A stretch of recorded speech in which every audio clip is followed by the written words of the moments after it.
आज मैं आपको स्क्रू जैक के बारे में बताऊंगी। जैसा कि इसके नाम से विदित है जैक।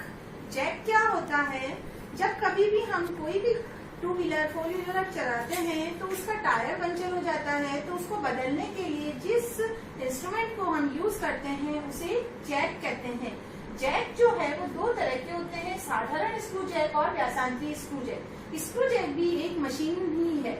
मशीन क्या होती है, जिसका उपयोग कम आयास के द्वारा अधिक बोझ को उठाने के लिए, अधिक भार को उठाने के लिए किया जाता है। वही यहाँ पे मैकेनिज्म है, जब गाड़ी है, गाड़ी का वजन बहुत ज्यादा होता है, उसका टायर पंचर हो जाएगा तो उसे हमें लिफ्ट करना है। अब लिफ्ट करेंगे तभी हम उस टायर को अलग कर सकते हैं और उसको सपोर्ट दे सकते हैं। अगर जितना गाड़ी का वजन है उतना वजन हम लगाकर उसका टायर नहीं बदल सकते, तो इसके लिए हम जैक का यूज करते हैं। हम उस जगह जैक लगा देते हैं। अब जैक में हम एक हैंडल होता है जिसको रोटेट करते हैं, तो उसमें इस तरह से मैकेनिज्म बनाया जाता है कि गाड़ी का वेट तो बहुत ज्यादा है, उसके कंपैरिजन में हमें आयास को बहुत कम लगाना पड़े। तो जो जैक है वो दो तरह के होते हैं, साधारण स्क्रू जैक और व्यासांतरी स्क्रू जैक। साधारण स्क्रू जैक के कंपैरिजन में व्यासांतरी स्क्रू जैक का मैकेनिकल एडवांटेज और वेलोसिटी रेशियो बहुत ज्यादा होता है। जब वेलोसिटी रेशियो वेगानुपात किसी मशीन का बहुत ज्यादा होगा तभी हमें मैकेनिकल एडवांटेज हम उससे ज्यादा ले सकते हैं। ये एक जो डायग्राम बना हुआ है ये सिंपल स्क्रू जैक का है। इसके अंदर ये जो पार्ट है जिसके ऊपर ये स्क्रू रेस्ट करता है, इसे हम इसके लेग बोलते हैं, टांगे। ये इसकी लेग्स है। यहाँ पर ये एक स्क्रू है और ये जिसके अंदर रोटेट होता है, घूमता है, उसे नट कहते हैं। तो ये पार्ट तो हो गया स्क्रू और ये पार्ट हो गया इसका नट। जहां पर हम उस गाड़ी को रेस्ट कराते हैं ये इसका हेड होता है, शीर्ष, स्क्रू हेड या स्क्रू शीर्ष। जहां पर हम आयास लगाते हैं, जब हम गाड़ी का टायर जो जैक को यूज करते हैं तो हम सबने देखा है कि उसके अंदर हम एक लंबी सी रॉड फंसाते हैं और उससे रोटेट करते हैं। उसका क्या पर्पस है, वो जितनी ज्यादा लंबी होगी उतना ही आयास हमें कम लगाना पड़ेगा। वो एक तरह से लीवर का काम करता है। तो ये जो पार्ट है ये हमारा लीवर है जिस पर हम आयास अप्लाई करते हैं। जो स्क्रू शीर्ष है, स्क्रू हेड है, वहां पर हम जो वेट हमें लिफ्ट करना है उसे लगाते हैं। तो ये हमारा भार हो गया जिसे हमें लिफ्ट करना है। अब इस यहाँ पर आप देखिए ये एक तरह से नट और स्क्रू का मैकेनिज्म हो गया। नट और स्क्रू आप सबने देखे, बोल्ट होता है जिसके अंदर एक नट होता है जिसको हम रोटेट करते हैं किसी भी दो पार्ट्स को ज्वाइन करने के लिए। ये प्राय हमने सबने देखा होगा। अब हम इसमें क्या करते हैं, ये लीवर है, इस लीवर पे आयास लगाते हैं और उसको इस तरह से रोटेट करते हैं। जब ये रोटेट होगा तो ये आप देखिए सर्कुलर पूरा एक सर्कल बनाएगा। तो जब ये सर्कल बनाएगा और इस लीवर की लेंथ को हम कितना है, एल कह सकते हैं। तो जब ये पूरा एक रोटेट होगा तो कितना मूवमेंट करेगा, सर्कल की सरकमफ्रेंस के बराबर। सर्कल की सरकमफ्रेंस कितनी होती है, 2 पाई आर, और यहाँ पे आर कितना है, एल। तो आयास का विस्थापन कितना होगा, 2 पाई एल। अब यहाँ पे स्क्रू है तो ये नट के अंदर जब रोटेट होगा तो ये कितना भार, कितना लिफ्ट होगा। जब ये पूरा रोटेशन होता है तो स्क्रू के एक पिच के बराबर भार ऊपर नीचे गति करता है। अब ये पिच क्या होता है, सबसे पहले तो ये पता होना चाहिए। तो अगर हम इसको एक इधर से साइड व्यू से देखें तो ये हमें इस तरह से दिखेगा। पिच जो होता है इसके सेंटर से इसके सेंटर के बीच की जो डिस्टेंस होती है वो पिच कहलाती है। इसको अगर हम सब देखना चाहें तो हम ये कह सकते हैं, हम अपना पेन लें और पेन का एक रोटेशन करा के देखें कैप का, जहां पे भी वो मूवमेंट कर सकता है। तो जब हम मूवमेंट कराएंगे तो हम देखेंगे हम पूरा एक रोटेशन दे देते हैं तो वो बहुत स्लाइटली ऊपर और नीचे होता है। वो किसके बराबर होता है, उसके पिच के बराबर। तो पिच यहाँ पे जो इसके सेंटर से इसके सेंटर के बीच की डिस्टेंस है वो पिच कहलाती है। तो जब हम लीवर को पूरा एक रोटेशन देते हैं तो जो स्क्रू है वो उसके एक पिच यानी एक दांते के बराबर ऊपर और नीचे गति करता है, और स्क्रू जितना मूवमेंट करेगा उतना ही भार यहाँ पे लिफ्ट होगा। तो यहाँ पे किसी भी मशीन का वेगानुपात क्या होता है, आयास का विस्थापन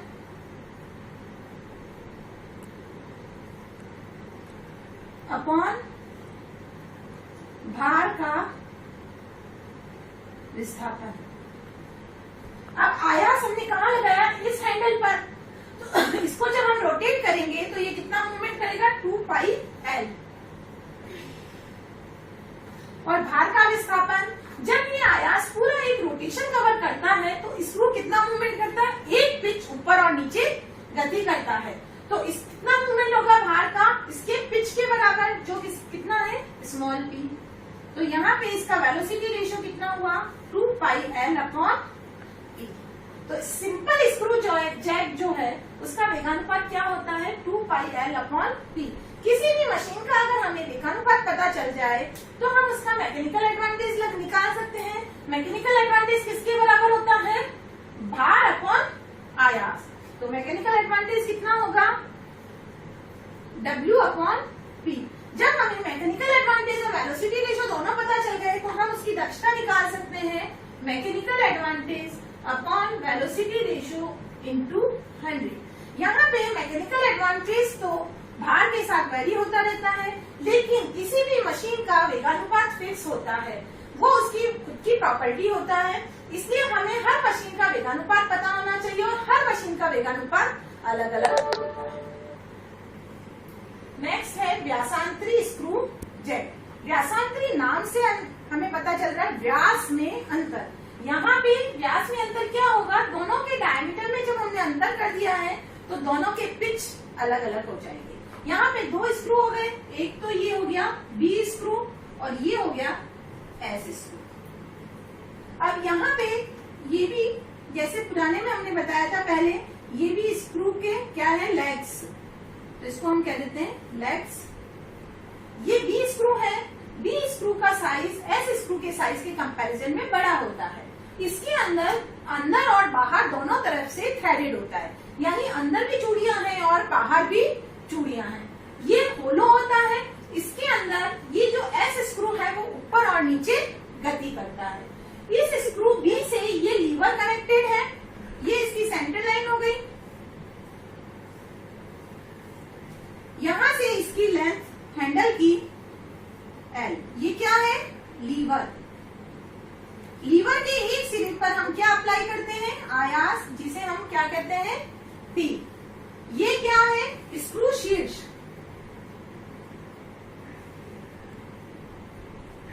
यहां पर हम क्या अप्लाई करेंगे?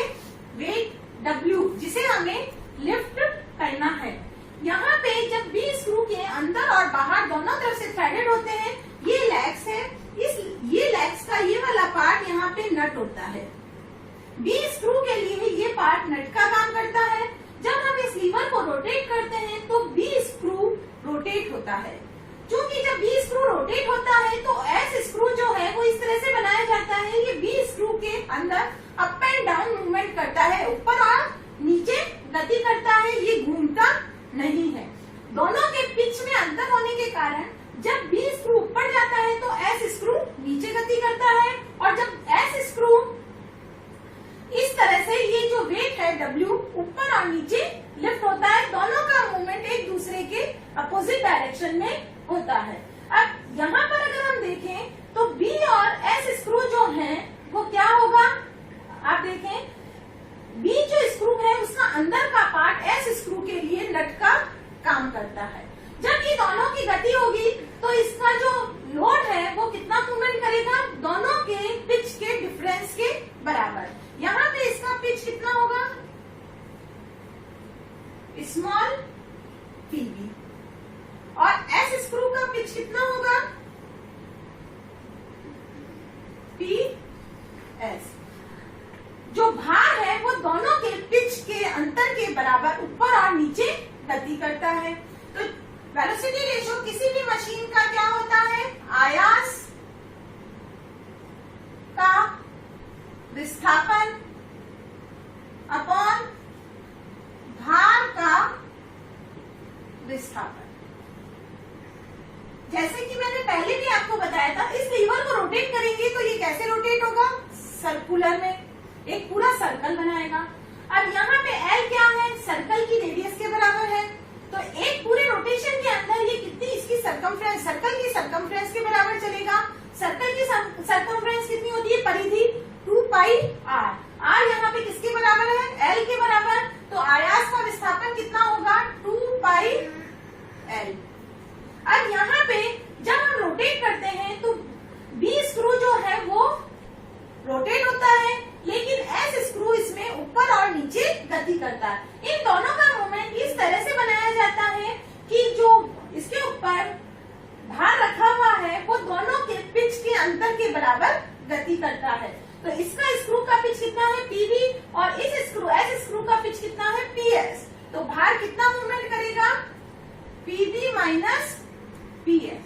अतः डिफरेंशियल स्क्रू जैक का वेलोसिटी रेशियो किसके बराबर होता है, 2 pi L PB minus PS. यहाँ पर हम देखेंगे सिंपल स्क्रू जैक का वेलोसिटी रेशियो कितना था, 2 पाई एल अपॉन पिच।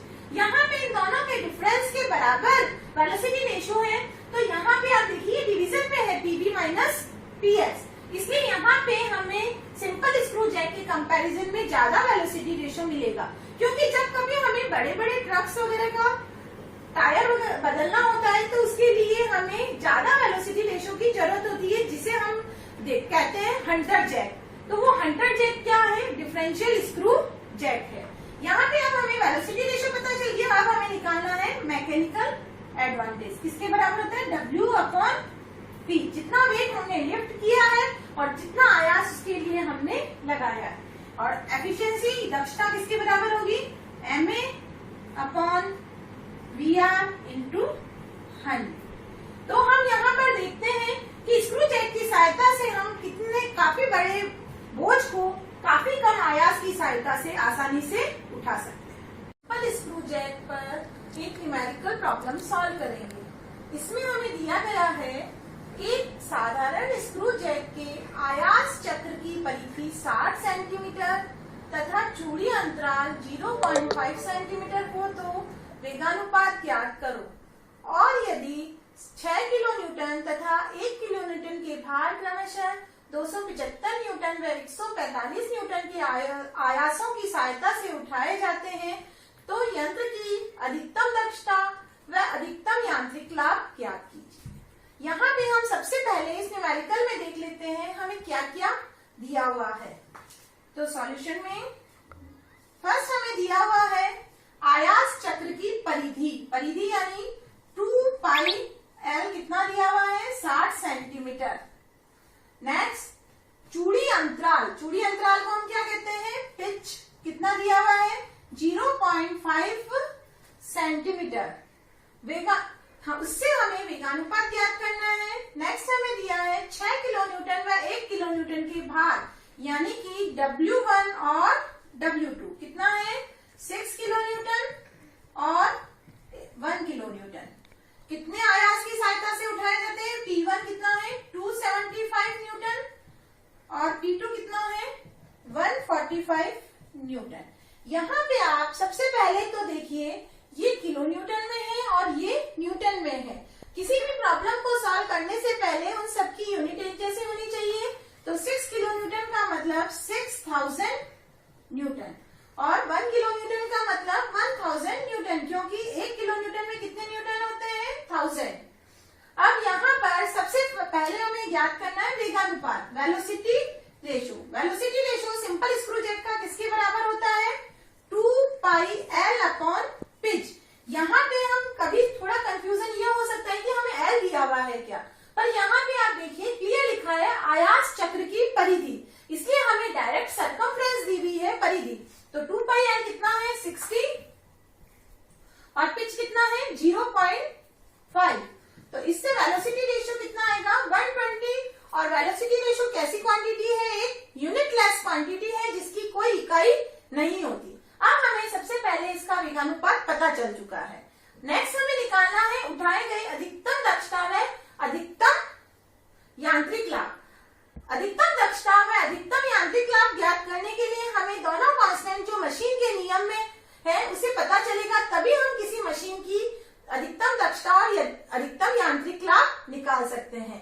तो मशीन का नियम ज्ञात करने के लिए जो हमें डेटा दिए हुए हैं उससे हम मशीन का नियम निकालते हैं। मशीन का नियम क्या होता है, P बराबर MW प्लस C। जब कभी भी हमें किसी मशीन कांस्टेंट एम और सी की वैल्यू फाइंड आउट हो जाती है तो उसे मशीन का नियम कहते हैं। यहाँ पे P1 के लिए W1 वैल्यू यूज होगी। P1 कितना है 275 M इंटू W कितनी है, कितना है 6000 प्लस C, ये फर्स्ट इक्वेशन हो गई। सेकंड इक्वेशन के लिए P2 कितना दिया हुआ है 145 और W2 कितना दिया है 1000। यूज करते हैं 145 बराबर M इंटू 1000 प्लस C। यहाँ पे आप देखिए अगर हमने इनकी यूनिट चेंज नहीं की होती तो कोई भी दो एब्रप्ट क्वांटिटी 1 किलोन्यूटन और 1 न्यूटन आपस में ऐड नहीं हो सकते थे। अब दोनों को सब्ट्रैक्ट करने पर C कैंसिल आउट हो जाएगा। 5000 M 275 में से 145 माइनस कीजिए, कितना आएगा 130। तो M की वैल्यू कितनी आ जाएगी 130 अपॉन 5000, यानी कि M 13 अपॉन 500 होगा। जब हमें M की वैल्यू पता चल गई तो अब हम क्या निकाल सकते हैं, मशीन का अधिकतम यांत्रिक लाभ और अधिकतम दक्षता। MA मैक्सिमम कितना होता है